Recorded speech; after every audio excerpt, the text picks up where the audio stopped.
FedEx full, we commanding the block. Burgundy and gold, got the city on lock. Hustling plays, they don't need to pretend. DC reppin' strong and we fight to the end. Commanders moving, no breaks, no pause. Hands in the dirt, respecting the call. K-Dot in the mid, dissect the grind. District divided with a city in mind. Trying to dance why, don't miss a bit. And you gotta spread the words, or shit is shit. K-Dot. Welcome, everyone, to District Divided, a DC sports podcast. More specifically, a Washington Commanders podcast. I am Amit. That is K-Dot. As you can see, the shades are on. It's another Shades Monday, guys. The Washington Commanders destroyed the Carolina Panthers 40-7 to move on to 5-2 on the season. Chicago right around the corner this coming week. And we did it without Jayden Daniels, basically, who after the very first drive didn't play. Marcus Mariota comes in relief. We're going to give you all our post-game thoughts and the comment mailbag, of course. But before we begin the episode, if you could please like the video, subscribe to the channel, hit the notification bell, comment as you always do, and K-Dot. Never pick the Carolina Panthers as your side piece team, and then share this shit. Share this shit, and that is honestly absolutely brilliant advice there from my co-host. Appreciate that, K-Dot. We'll take that under advisement. So why don't we go ahead and get to the post-game thoughts of this absolute shellacking of Amit's side piece team, or maybe A-Train's side piece team, depending on who you think made that pick. 40-7, K-Dot, I will leave the floor entirely up to you. An overall dominant performance. What did you think? We did what we were supposed to do. That to me was a work pail, take care of shit. This to me was a grand mark on this era is truly a different era in the scheme of this football team. Okay. This is a game in which the Carolina Panthers were not on the level of the Commanders. We knew that going into this game. It was a question about whether or not the defense was going to be able to step up and do what it is they needed to do. And you could see the moments early on in the game. First drive, Carolina starts moving down the field. You're like, shit. God damn it. Is this what it's going to be? It's like, oh, no. This wasn't a trap game. Yeah. And not so fast. Dante Fowler with the pick six, which I thought was just, it flipped the game completely. Like, you see, there's like I know all the Commanders fans and the Commanders players and everybody, there's been so much hype going into this game. I think everybody coming off of what happened with the Ravens game and all the energy and stuff that was all of that. Then we have the Darryl Green thing. Nobody wants to let him down.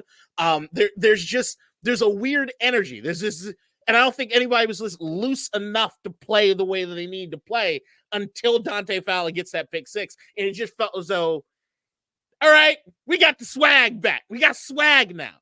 And then you go on the first, and then Jayden, the run. Like look, we're only going to remember the result of the run. Right. Beyond that, right? As soon as he got crunched up, I know when he's in the run, I'm like, no, don't cut in, cut out. It's like, and you can just see what a world-class athlete he is. Right. And then just the awkwardness of that tackle. And right. Ever since then, you see him kind of holding himself, and it's just like, he ain't right. Mm-hmm. And it just looks worse and worse. I think it was something only Washington fans noticed too, because CBS wasn't even close. They were like, here's the sequence of events. It was like, nope, we all knew it was the first play that did it. Because we're all watching so closely. And then right. I don't know if you guys are like me, when they didn't mention it, I'm like, all right, maybe he's fine. Maybe he's okay. I was not like you there. I was like, something's not right. Wishful thinking like a motherfucker, I'll tell you that much. Yeah. But it was so early on, there were so many fireworks for us that I think it just got everybody in that mode. And I think Carolina at that point just was like, yep, this is going to be one of those days. And then when it came to the game flow, I mean, you look at the box score on this bitch. That's a shellacking, man. That's a shellacking. Yeah, I mean, Washington took care of what it is they need to take care of. We're not on the same level as Carolina Panthers, and we need to make sure that we prove that. I love what Marcus Mariota was able to do coming in. Early on, it was like, God damn, dude.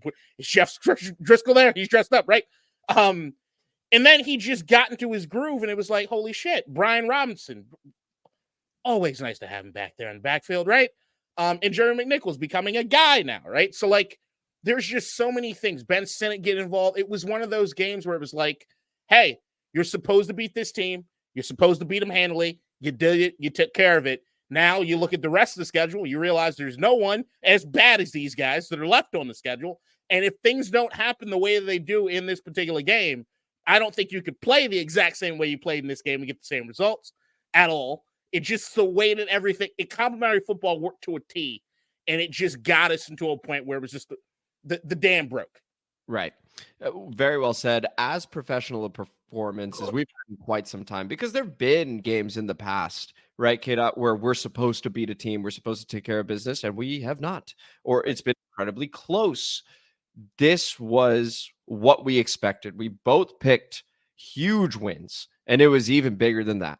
And that's what we expect, and that does represent a change in the culture, and that comes from ownership, etc. So that was great. Shouting out Dante Fowler, I know who's your player of the game. That pick six, the sack, he was consistently in the backfield. He was awesome. The defensive line, I thought, was fantastic. Jonathan Allen out, Dorrance Armstrong out, seemingly no problem. They were in there. Again, when you showed the box score, something that stuck out to me immediately, 95 rushing yards. So you've held them to under 100 rushing yards, and they had more rushing yards than passing yards. Mm-hmm. That's hard to do, right? And so we were talking about how Carolina can be a bit sneaky because that front is pretty good for them, that interior offensive line. We took care of that. It was an awesome display defensively. Shout out Emmanuel Forbes for getting a pick as well. I mean, that's great for his confidence moving forward. So that was awesome. Shout out Ben Sinnott on the other side, getting his. We talked about, I want to see Ben Sinnott score. I want to see Luke McCaffrey score. The running back should score. We got our Ben Sinnott touchdown. So shout out to the Senator over there for his. That was his first catch. I was sort of hoping it would just be like, oh, okay. He doesn't always catch the ball, but when he does, it's always a touchdown, and they didn't give him the second target. But I mean, as dominant a performance as possible. I wanted to highlight Marcus Mariota as well, because in the preseason, people were like, well, should Jeff Driscoll be the backup? He looks all right. Marcus, First he only had throws in this game. Right, exactly. And Marcus almost treated those first three throws as the preseason. And like you said, once he got in rhythm, we didn't have to change anything offensively. Yeah. And he was able to keep it going. Granted, a bad Carolina Panthers team, but you got to do it. And he did. And it was nice to see the ball continue to move with him at the helm. He had a fantastic day, 18 to 23, 205 yards, 2 touchdowns. Cliff gave him a few chances to run there, which was interesting in my opinion, considering Jayden was out, but he looked good doing it as well. He's a good runner. Yeah. So question for you, K-Dot. Now let's talk about the elephant in the room, right? So Jayden Daniels goes out with the injury. His mom tweets out, he's fine. Hashtag HTTC. That's got, by the way, over 2,000 retweets. So just to speak to how quickly, how much people care, we're checking there. We're all checking. We're all checking. His agent as well. So it's important that that's noted. Is his mom. So, and Ron Butler, of course. But, K-Dot, how concerned are you with Jayden's injury here? I'm listening to Mom Dukes. He's okay. My concern is that if it ends up being, I know that they're going to do more tests. By the time you see this, there's probably even more news that have come out because of whatever they're going to do Monday. Look, I see the performance of this team with Marcus Mariota today, and while I am impressed at how handily we beat the Panthers, I'm not of the idea that we're going to have a like performance against like a Chicago Bears or Correct. Any of the guys in the division. So it is crucial to me in the season that he's back, but never rushed. I know that if it was left up to him, it seems like he would still have been playing, just running instead of throwing because his ribs were hurting. He just loves the game. So, I mean, he ends up being one of those dudes that I think the coaches are going to have a firm hand and making sure that he doesn't do too much. But I'm hoping, like everything with Jayden Daniels, this is a wonderful lesson in the sense of, look, it was really awkward in the way that the play itself kind of happened. I'm not blaming him for anything. But when it comes to getting hit, Sidelines your friend and slide when you can. Okay. So like I'm not singling him out on this particular play, but I'm like, Right. maybe this is a lesson for him early enough on and not a serious enough injury that it's like, okay, got it. Yeah, but my concern going forward is like, hey, I love seeing how athletic he was, and if we're going to be doing this with him in that frame, I think it's a concern that he could miss some fucking time, and I don't think anybody's of the idea that we want him missing any fucking time. Right. So it's just like, get better. We need you against Chicago. Absolutely. I don't like the idea of going into that game with Marcus Mariota. Yeah. Ideally, we have Jayden for that game. And there's a lot of excitement around the game, right? Caleb Williams against Jayden Daniels. But this is where I trust the coaching staff and I go, hey, we got an entire future ahead of us with this guy, right? So if it doesn't happen, so be it. So we will see what happens with him. Like K-Dot said, by the time you're seeing this, there's probably more information on Jayden, the ribs, etc., and how that injury is doing. We'll find out more as the week continues to progress. At minimum, he'll be questionable. I would not be surprised if he misses the game. I would not be surprised if he's totally fine for the game.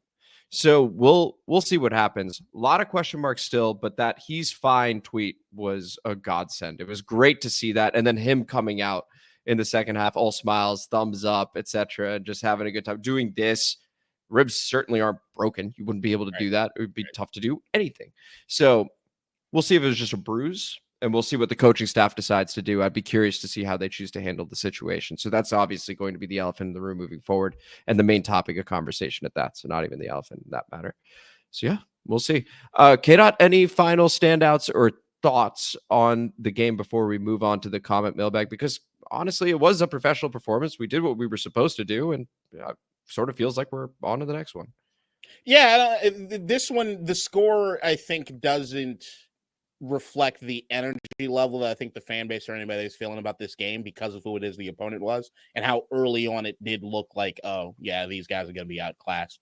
And once again, it's just kind of game flow. It did not work in Carolina's favor at all. And that's the thing is once it starts going badly, it's really, really bad. It's really, really hard to stop it if you're not that good a team. So, I mean, look, you look at the record, 5-2. Great. Fucking great. Like, you look at that record, you look at the rest of the schedule, it's, hey, Jayden, if you need to take time off of the Chicago game, I get it, buddy. Like, no worries. Like, right now, because we took care of what it is we're supposed to take care of, we took care of these Carolina Panthers. We took care of the Cleveland Browns. We didn't let one of these sorry-ass teams beat us. We're now sitting mostly in the driver's seat, but also, to a certain degree, it's nice to know I don't know if you feel the same way, but when it comes to the Washington teams of past, it was very hard to know at any given point in time when you had like that measuring stick game, how accurate it ever was at any given point in time. Like I never really knew exactly where we stood up or stacked up next to the rest of the league, right? It was always like, wait until next week. I'll wait until next week. I'll see what happens next week, right? But if you look at what we've done so far this season, you look at how close we were in that Baltimore game. You look at how easily we take care of the Carolina Panthers. You look at the Cleveland Browns game, which, once again, looking at the All-22 and everything, you see the way it all kind of works out. We beat them. This team's good. It's a good team. Oh, yeah. Like you can feel very secure in saying and trusting we've got a squad, guys. Like, there are always rooms to improve. There's always a lot of room to improve. You can just tell from a talent standpoint, there's room to improve. But that just to me is like, you look at a game like this, you look at where we're at, you should be over the fucking moon if you could put it all in perspective on where we are in this timeline with the new owner, new head coach and stuff. This is fucking great. And we are competing. We are legitimately competing now. Kiddo, we just won 40-7 and look at our demeanor. We're like, yeah, it made sense. You know, like think about this relative to last year. Right, that's just trying to get pumped up. I know your energy level is weird because you love these Panthers for some fucking reason. No. Let's get it going, guys. Let's get it going. I always feeling wrong because he's like, I thought these Panthers were kind of This, good, and they're this not. is the energy level is everything to do with Jayden and making sure he's okay. It felt a bit bittersweet, right? Because I want to make sure the ribs are fine. Because Jayden looked electric, and you had mentioned the run. It was a teachable moment, but at the same time, for me, what the teachable moment was like, don't turn around and stiff arm the guy. I think you had him beat. Like, I think he slowed it. He slowed down yeah. If you just keep running, I don't think he catches you. I think we have a 1-play drive for 90 yards and a touchdown. I think that's it. Like, I think the teachable moment is because you're not sliding when all you see is just open field. Take off. Don't stop for him. Just go. So that was the teachable moment, in my opinion. So I'm hoping he's okay. So that's where maybe the dampered energy is just a little bit here because he's special. I say it every single episode. I know you feel the same way. So we just want him to be okay. That's where I'm at right now. I think he's fine.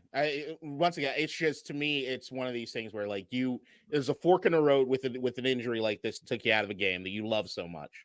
Right. How are you responding to it? And then I think next week's going to be a real look. If he gets to play, Chicago's legitimate defense. They've got a legitimate fucking defense. And they're not going to take 2 count of you trying to run all over those motherfuckers. Okay. Right. They'll beat you up. There's just an element of like, I want to make sure that his head's on straight. So far, every single challenge he's met, he's learned and tackled it and faced it and done what it is you need to do. I'm just trying to make sure when it comes to this early on, that you're not afraid to run, but when you do run, you're making the right decisions when you run. Which he has been for the most part. I think this one was just a bit of an awkward right. No, it's once again, I'm looking at it. I know the safety had an angle. I understand the cut in. I get it. I'm not blaming him full tilt, but I'm just saying, if you find yourself in a similar situation, Jayden, you got 20 yards at that fucking point. Sideline's okay. Right? No, that's okay. Fair. That's fair. It's okay. It's a huge play. And guess what? I got no doubt that you're going to throw a bomb or run later on in the drive to get us a tutty. Don't worry about it. You don't need to get it all in one shot. 90 yards, a little greedy. For sure. I think he could have done it. But listen, but it was also, by the way, good to get Mariota some reps as well. Of all games to do it, this is the one to do it. Get him in rhythm so that if he does miss time or if something like this does happen again, we go, okay, cool. We know that we don't need to change anything. We can stick with it. 100%. Do our chances of winning reduce? Yeah. I don't think any of us are disillusioned at that point. But Marcus can run it, and we can beat a number of teams with Marcus is how I feel about it, depending on who we're playing. So that's great. That is great. That actually was a litmus test last week, unlike other seasons in the past where the measuring stick game was actually one we didn't think it was, right? We were like, this is the measuring stick game. It's like, no, actually it was right around here. Week 3, when you played against like a lowly Cleveland Browns team at that time, like years ago. So yeah, definitely excited, and we'll be much more excited once I know that Jayden is in fact fine, 100%. So also quick shout out to Terry, who I thought kind of quietly had one of his best games I've ever seen him play. 6 catches, 98 yards, blocking and everything. Yeah, he didn't have like all the touchdowns and everything. Like, it wasn't flashy in that way. Like, it was a good stat line, don't get me wrong. But there was like what he was doing to get open, what he was doing to helping out Mariota and stuff. I was just like, Terry to me looked like I think over the course of last year, there's been the conversation, is he one of those like tier 1 guys?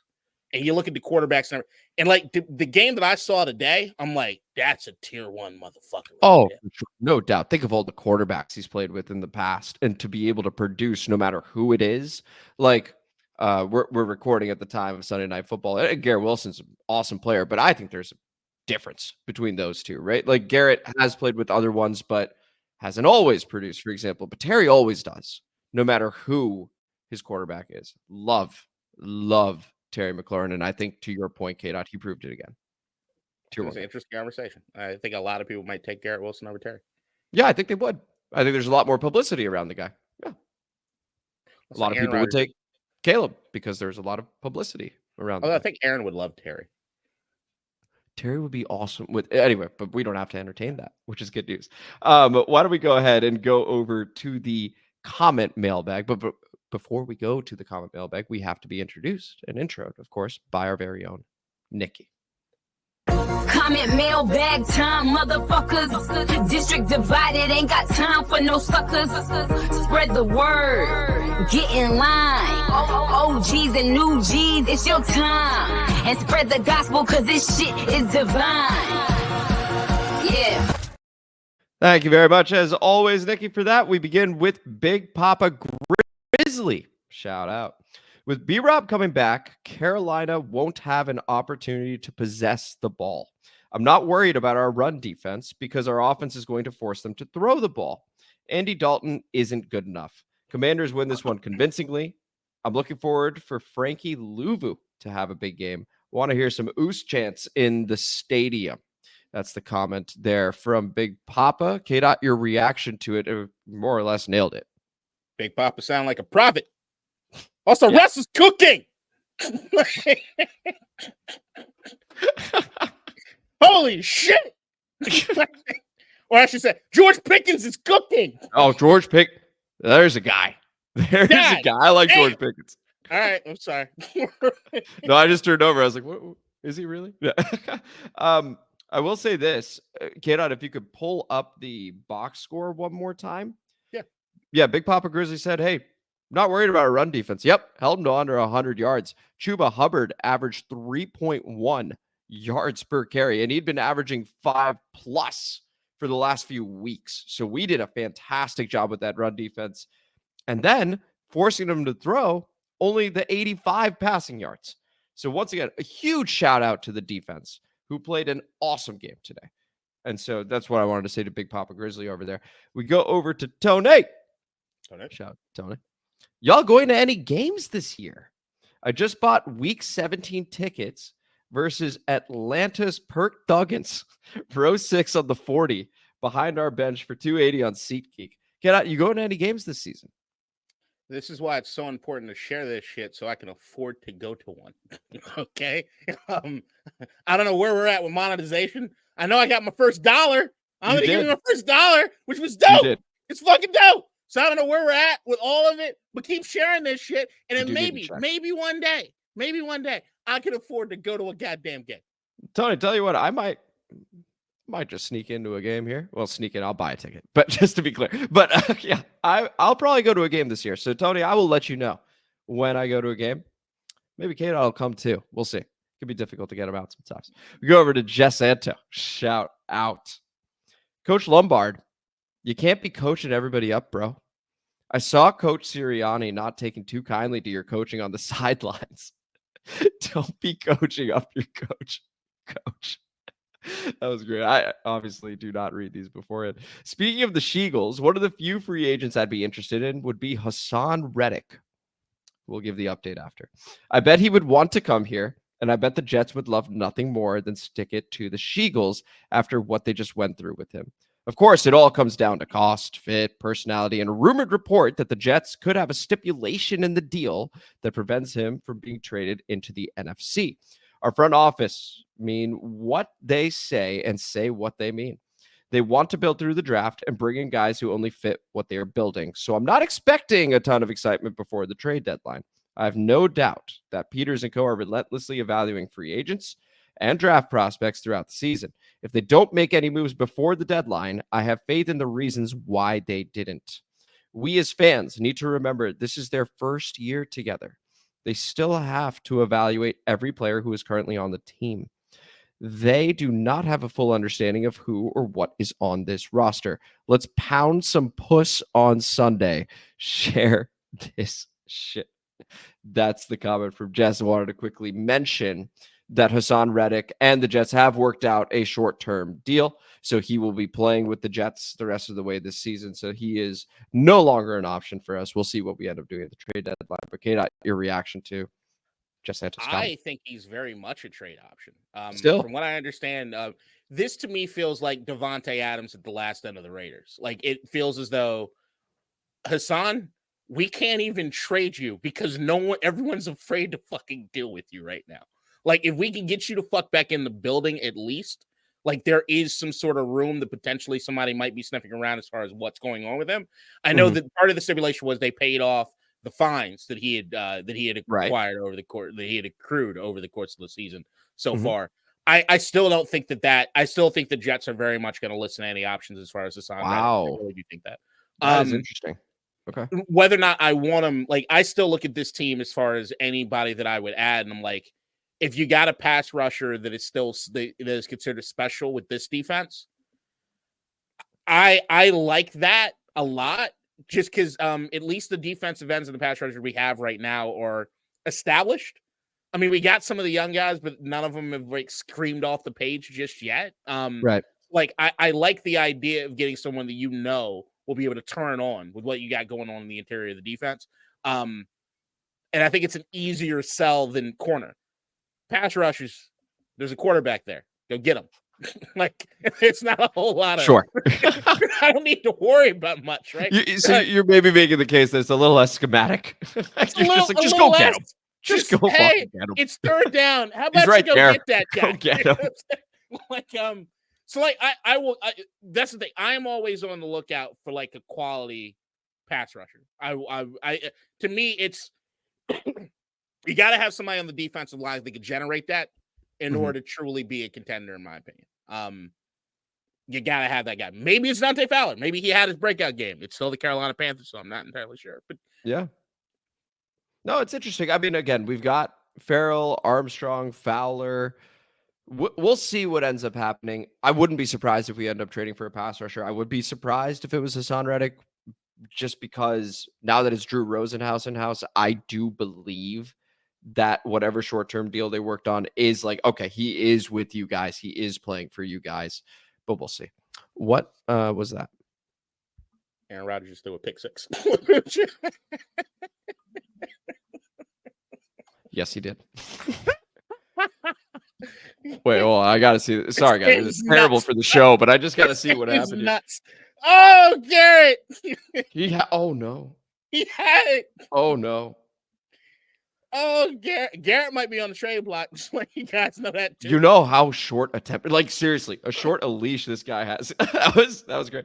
All right, well, we're gonna continue with the comment mailbag here. We go over to Cody Ryan. Shout out Cody Ryan. K-Dot, those glasses are dope as fuck, my guy. I think it was the white rims that you had on the last one. Yeah, there you go. Those ones.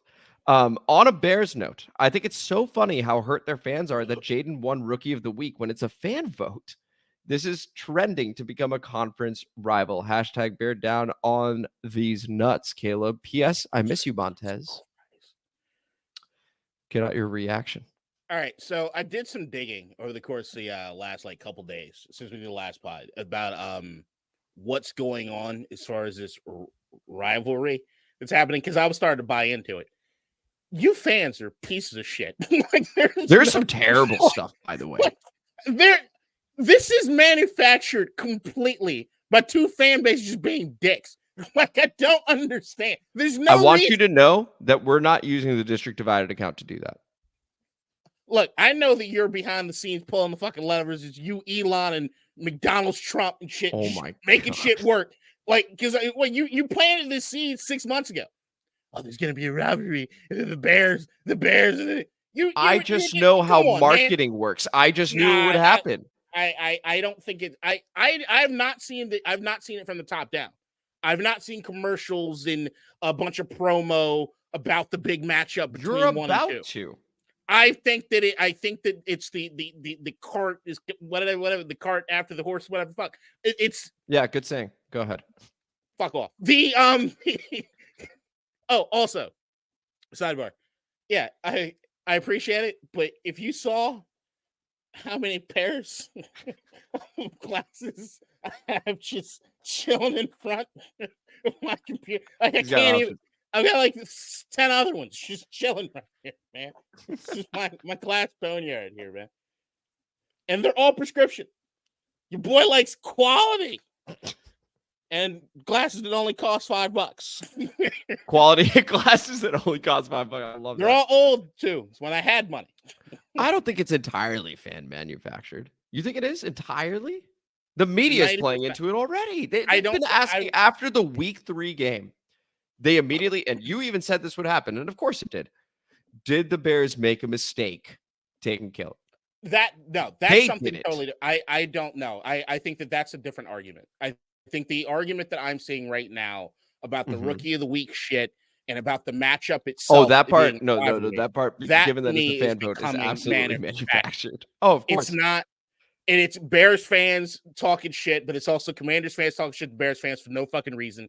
Be happy with the fucking guy you got. You don't need to shit on the other team. We're gonna see each other. Let's see what the fuck happens. I can't wait to look at film for the Bears. Oh my Honestly. I gosh, think it's gonna gonna be a hell of a game. fun. No, I'm excited for the game. Genuinely excited for the game. I think So I'm yeah, picking the Bears. we'll see. We go over to Coach Lombard. Shout out. Gerald Green was an all-time great.